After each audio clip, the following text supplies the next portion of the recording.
funds to run their libraries. Mr. Fuentes. Thank you, Madam Speaker. I hope that I can clarify some of the confusion regarding this bill. The bill was substantially amended in appropriations, as many of you may have experienced with some of your own bills.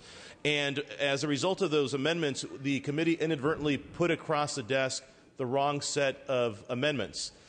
So the measure that's before you now is actually the bill that I support. I'm a co-author of the measure.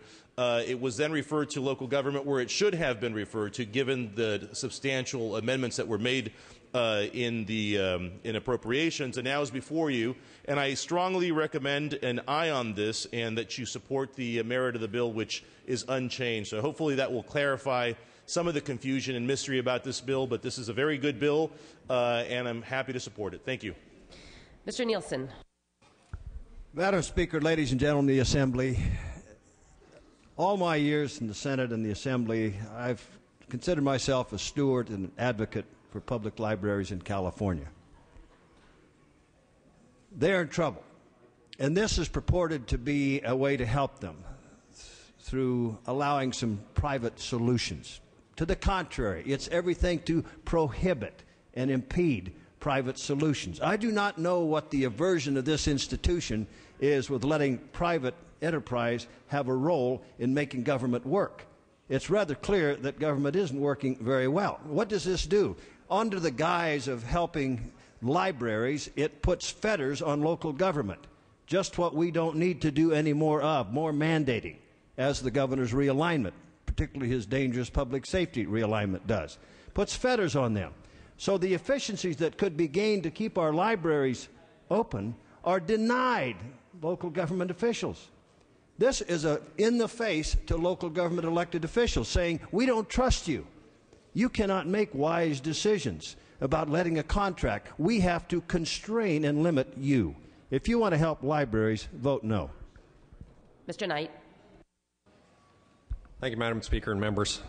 There's a couple different issues when this came to local government, and the original bill had a vote of the people.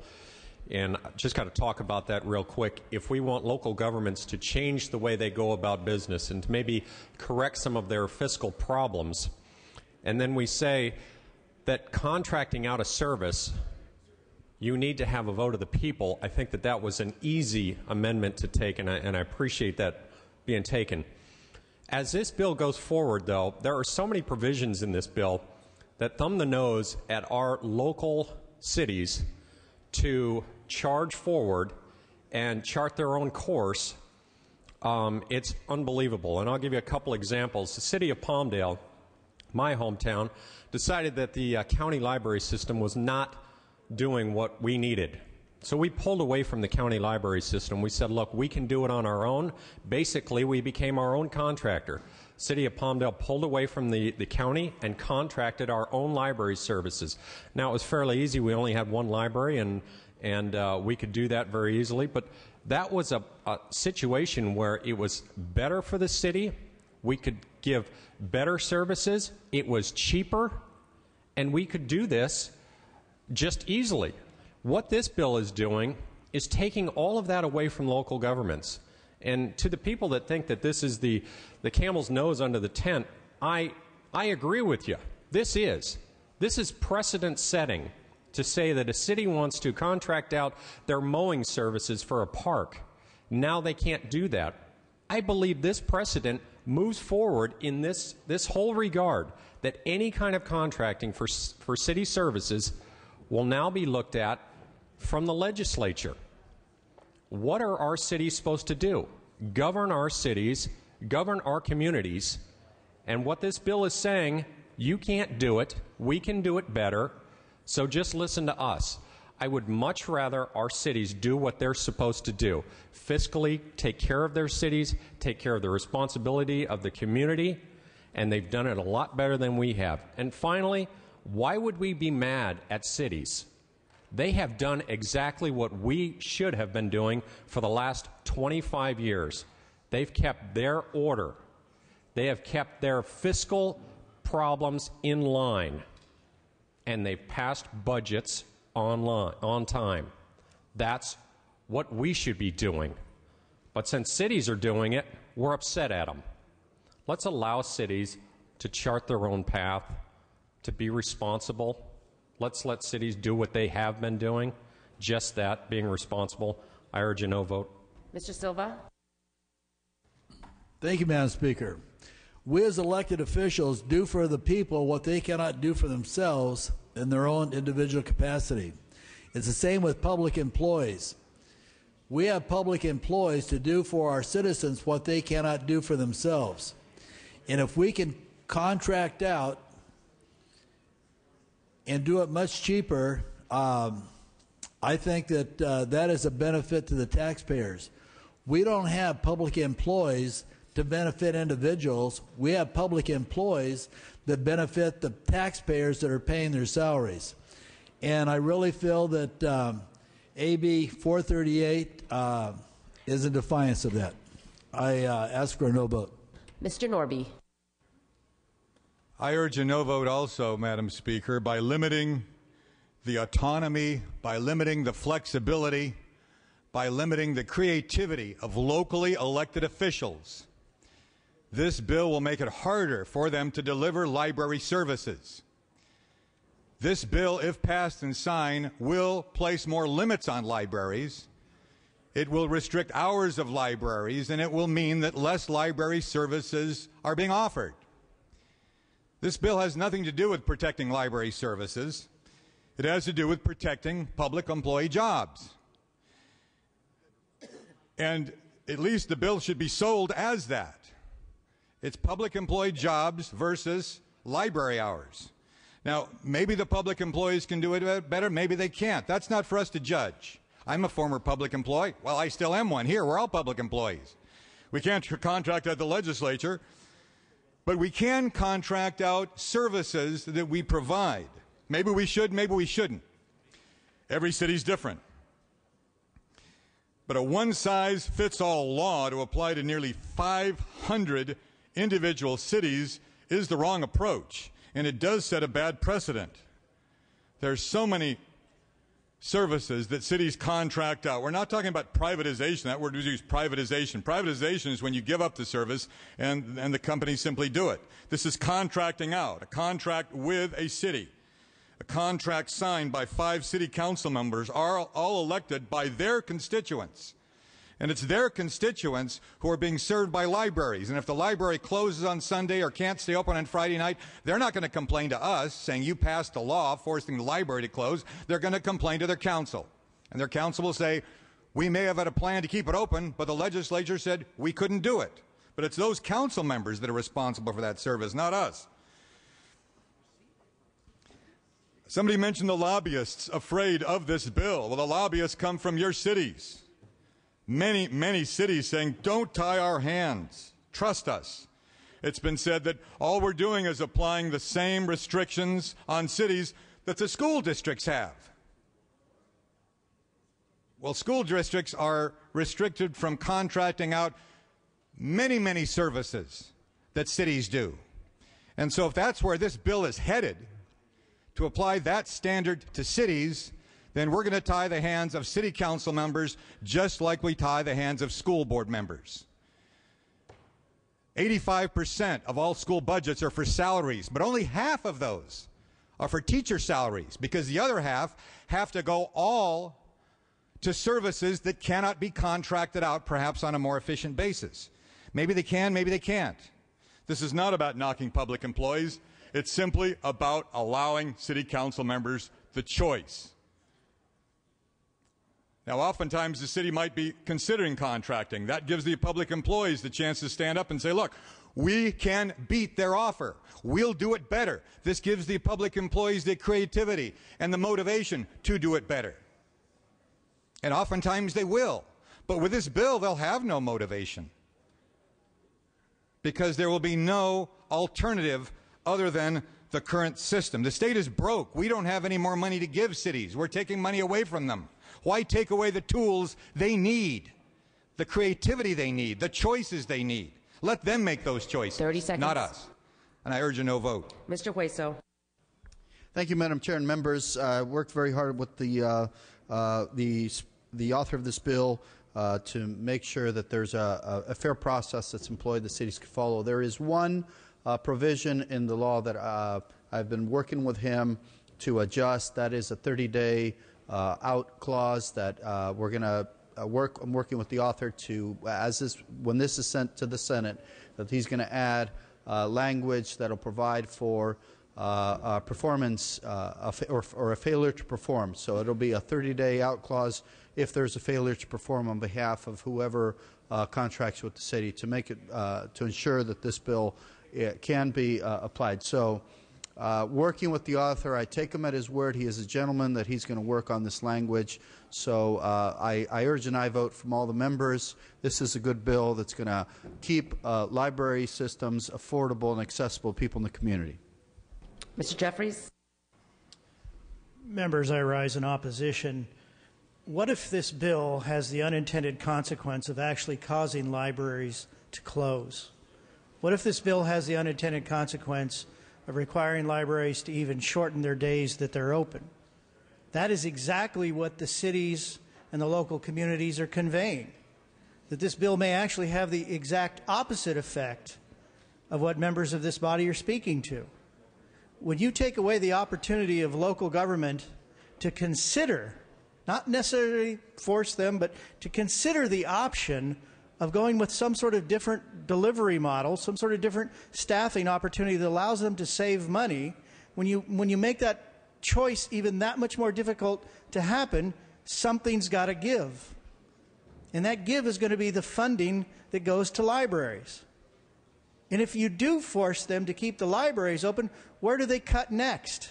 Do they cut their firefighters? Do they cut their police officers? Health and Human Services? We cannot utilize this body from 400, 800 miles away from others to say we are going to dictate to you the best way to run your local library system. We are going to tell you the best way to manage your system. Ladies and gentlemen, we were not elected to do that to our local government entities. How many of you campaigned, walking door to door, and had somebody come to you and say, please intervene and tell my locals how to run their library? It didn't occur. Members, this is not our role to intervene at this level and tell our local officials what they can and cannot do to try and do the best service possible to keep their libraries open. They know how to do that. They don't need our fingers in that pie. Please vote no. Ms. Grove. Thank you, Madam Speaker. You know, I was talking to some individuals and they said that the budget for libraries had been cut almost 60%, and for us to not allow cities to be able to negotiate deals that would save money so that libraries could still stay open for people that need those libraries and access to those books and computers and the services that our public libraries offer is almost unreal. We have to be able to allow people to participate in our public library system and to allow the city to be able to negotiate the deals if they choose to do so and have other options. So I would urge a no vote just to support our local libraries. Mr. Smythe. Thank you, Madam Speaker and members. And like several of my colleagues from the local government committee, we heard this bill several times, and I want to thank the author because he did work to amend the bill and to make it more narrow in scope. But I think we need to clarify a little bit about what my colleague from Orange County alluded to, that we're not talking necessarily about privatization. It's about contracting out and still providing those services, and that is a differentiation that must be made. You also, many other speakers have talked about the potential impacts on libraries. One instance in Ventura County, a library closed down on their own because they didn't have the funding. It was the choice of the library. They didn't have the resources to continue to operate. But they could have gone to contract to enable that to reopen. And that is an important component that they can have. But with this bill, the city councils will be less inclined to look at that as a viable alternative to keeping and maintaining the issue open. Another issue that was just brought up in the committee that I want to clarify was the question of the cost and fees that could be charged to patrons of the library. Currently, there is a transition fee in public libraries now. The LA County library system has a $1 transfer fee per book, and that fee currently exists in LA County. Any patron of the LA County library system must pay a $3 fee to transfer material from outside what is provided in the LA County catalog. Transfer of materials within the LA County catalog are free. Those fees would not change under the contract, at least of the main contractor that is spoken. So there would be no additional cost. It would be the same transfer fees that patrons already pay. So to summarize what several of my colleagues have said, let's not tie the hands further of our local governments, because many of us have come from local government, and I really feel that if this bill came up when we were sitting in city council chambers, we would oppose this bill, and that shouldn't change just because we've come here to Sacramento. I ask for a no vote. Mr. Mansour. Members, I rise in opposition to this bill.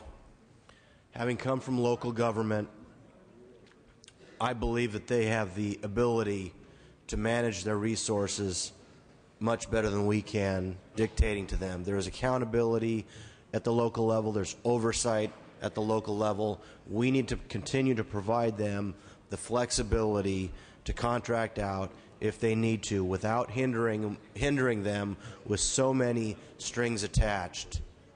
Let's let local government work. This state legislature has taken their money, their RDA money, their local taxes or revenue, and squandered it. Let's let them be resourceful at the local level and make their own decisions locally where there's accountability and oversight. I ask for a no vote. Thank you. Mr. Jones. Thank you, Madam Speaker and members. I also rise in opposition of this bill and in agreement with all of my colleagues from local government. As a vice mayor, I also understand these issues. Our local library is run by the county, and in cooperation with the city, we've been able to extend library hours, put them in a new building with expanded services, and I can promise you that this bill, if enacted, would cause the city to retract from that agreement with the county, and the library would go back into its previous operating hours and locations. Members, one thought I want to leave you with that might be a new angle on this opposition is please consider that our own prison system is under receivership from the federal government, because the federal government has said, State of California, you cannot operate your prisons to the ability that we think you should be able to. And I'm arguing here this morning that this is the same exact thing that we're saying to the locals, is that you can't do your libraries to our standard, and we're going to take them over and tell you how to operate them. I urge a no vote. Thank you. Seeing no further questions or debate, Mr. Williams, you may close. Members, I don't want to take any more of your time today. Cities that are already doing the necessary financial due diligence will not be punished by this, and if there are provisions that they see as egregious, then they should talk to us about it. But it is the cities that are not doing the financial due diligence that need to. I ask for your aye vote. Clerk will open the roll. All members vote who desire to vote. All members vote who desire to vote.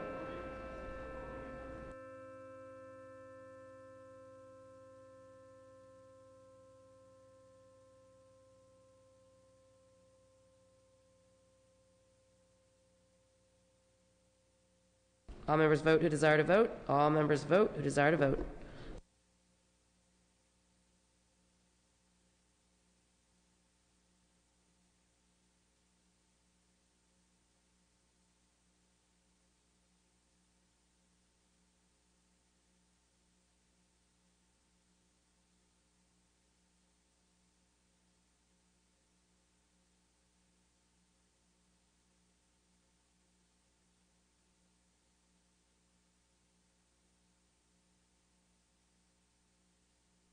All members vote who desire to vote. All members vote who desire to vote.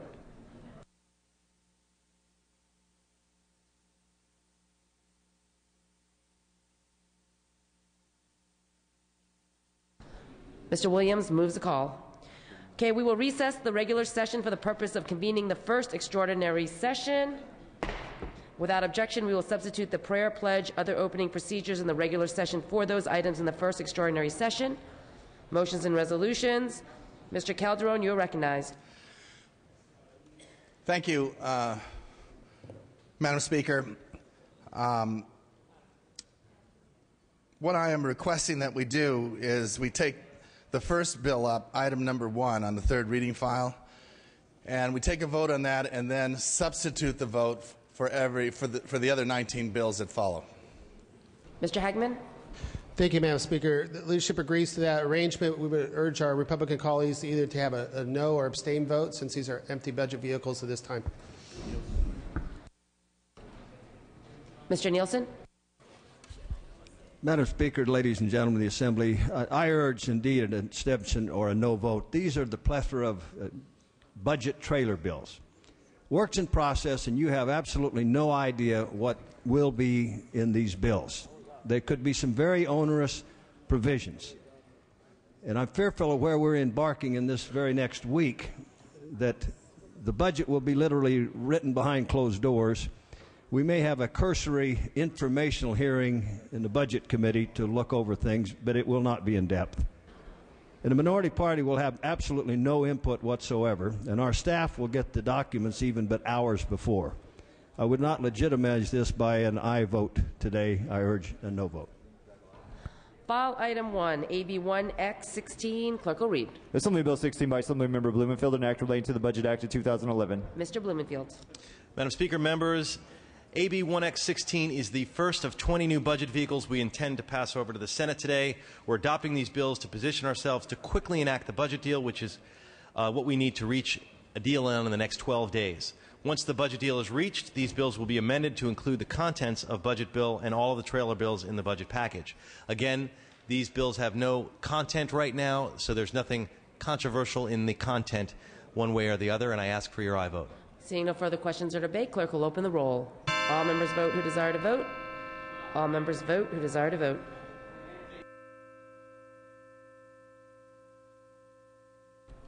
Clerk will close the roll, tally the votes. Ayes 44, noes 20. Measure passes. Clerk will read. Assembly Bill 17 by Assemblymember Blumenfield, an act relating to the Budget Act of 2011. Ayes 44, noes 20. Assembly Bill 18 by Assemblymember Blumenfield, an act relating to the Budget Act of 2011. Ayes 44, noes 20. Assembly Bill 19 by Assemblymember Blumenfield, an act relating to the Budget Act of 2011. Ayes 44, noes 20. Assembly Bill 20 by Assemblymember Blumenfield, an act relating to the Budget Act of 2011. Ayes 44, noes 20. Assembly Bill 21 by Assemblymember Blumenfield, an act relating to the Budget Act of 2011. Ayes 44, noes 20. Assembly Bill 22 by Assemblymember Blumenfield, an act relating to the Budget Act of 2011. Ayes 44, noes 20.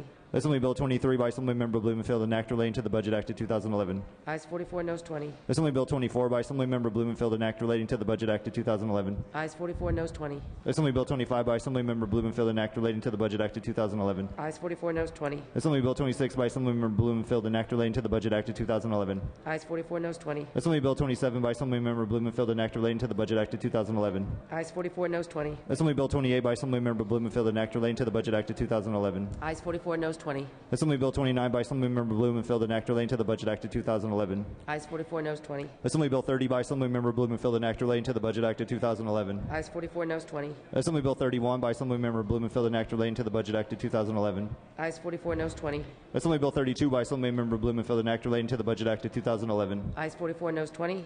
Assembly Bill 33 by Assemblymember Blumenfield, an act relating to the Budget Act of 2011. Ayes 44, noes 20. Assembly Bill 34 by Assemblymember Blumenfield, an act relating to the Budget Act of 2011. Ayes 44, noes 20. And Assembly Bill 35 by Assemblymember Blumenfield, an act relating to the Budget Act of 2011. Ayes 44, noes 20.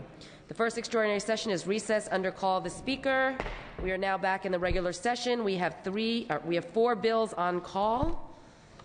4 bills on call. We're going to take them up in the order they are listed on our computers. File item 5, AB 338. Clerk will post. All members vote who desire to vote. All members vote who desire to vote. Clerk will close the roll, tally the votes. Ayes 44, noes 17. Measure passes. File item 7, AB 934. Clerk will read. All members vote who desire to vote. All members vote who desire to vote.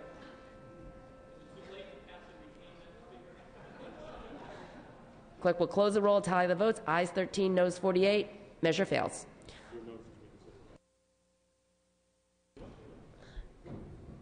File item.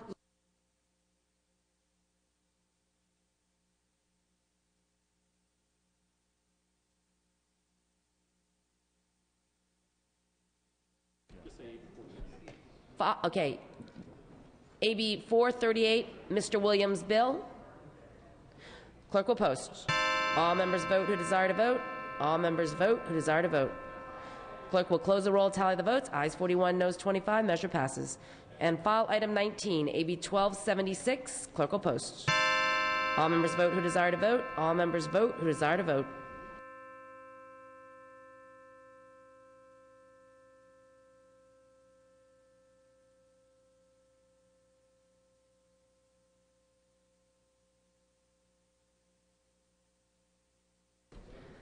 Clerk will close the roll, tally the votes. Ayes 54, noes 25. Measure fails. Mr. Fior asks for reconsideration.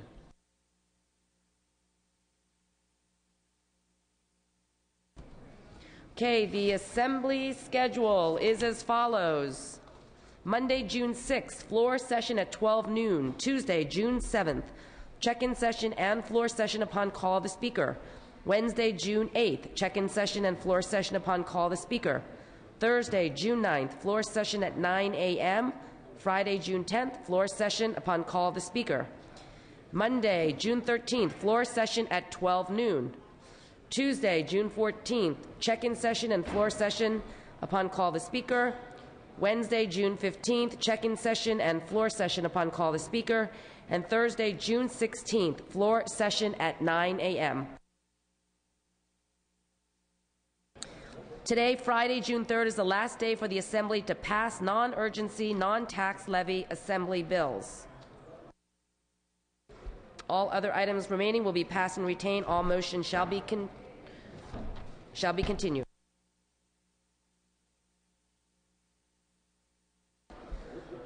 Okay, I'm ready to entertain a motion to adjourn. Mr. Allen moves. Ms. Conway seconds that this House stands adjourned until Monday, June 6th. At 12 noon, quorum call is lifted.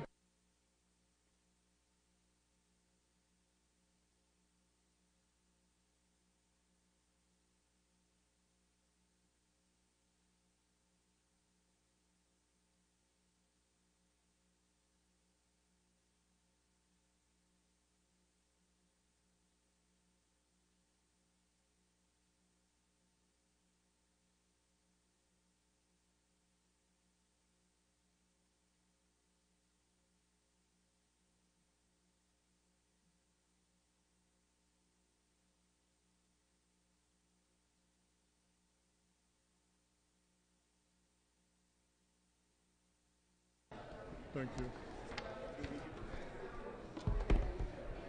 What do I say? Vote change? What do I say?